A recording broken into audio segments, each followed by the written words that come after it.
السلام علیکم۔ کراچی میں ہلکی بوندا باندی سے موسم خوشگوار، ناتا خان پل کا درمیانی حصہ دھنس گیا، شہریوں کو شدید مشکلات کا سامنا۔ کیا آپ حالات حاضرہ سے آگاہی حاصل کرنا چاہتے ہیں؟ خبر کے پیچھے چھپے اصل حقائق جاننا چاہتے ہیں تو ابھی سبسکرائب کیجئے ظلم پاکستان کو اور ساتھ ہی گھنٹی کے نشان پر کلک کر دیں۔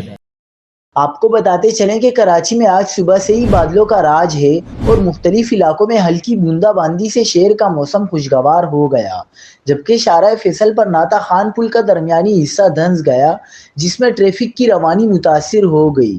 شارع فیصل، چندی گڑھ روڈ، گلستان جوہر، لیاری، گلشن اقبال، نارتھ کراچی، نارتھ ناظم آباد، صدر زینب مارکیٹ اور اطراف کے علاقوں میں بھی کہیں ہلکی اور کہیں تیز بارش کا سلسلہ جاری ہے۔ دوسری جانب کراچی کے علاقے شارع فیصل پر ناتا خان پل کا درمیانی حصہ دھنس گیا، جس سے ٹریفک کی روانی متاثر ہو گئی۔ ٹریفک پولیس کی جانب سے درمیانے ٹریک کو بند کر دیا گیا۔ سڑک پر اندھیرے کے باعث متاثرہ پل پر کئی گاڑیوں کے ٹائر پھٹ گئے۔ متاثرہ سڑک کی مرمت کا کام تاحال شروع نہیں کرایا جا سکا۔